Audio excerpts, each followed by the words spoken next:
Ce magnifique rosier s'appelle Mozart. Il a été créé par un rosieriste français, M. Lambert, en 1933. C'est un rosier arbustif. Par rapport aux autres arbustes, il a un port très souple. C'est ce qui permet d'avoir cette masse énorme de fleurs et de buissons bien retombants. Il y a donc 3 pieds, ils ont 4 ans. Et vous voyez, il est vraiment au maximum de sa floraison.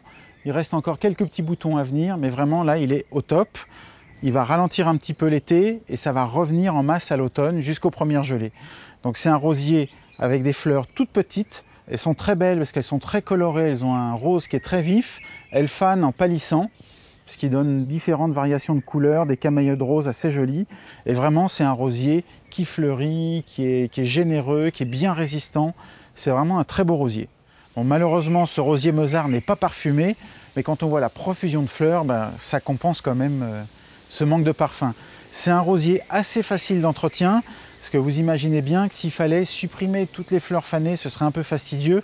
Mozart arrive à bien refleurir, même si vous ne coupez pas toutes les inflorescences fanées.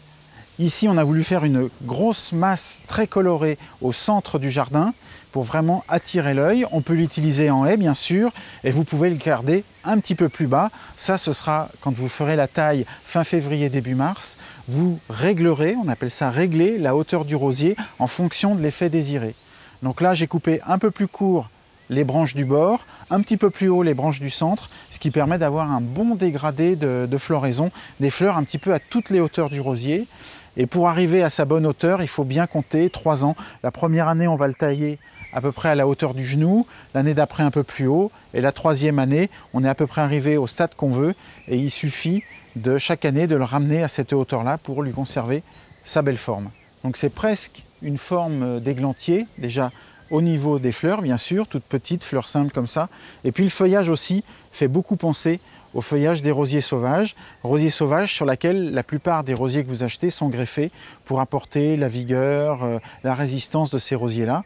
Et c'est des jolies petites feuilles vert clair, assez fines, assez rondes. Donc c'est vraiment un rosier idéal, Mozart, pour les gens qui aiment les jardins un peu naturels, un peu simples, frais comme ça, presque sauvages.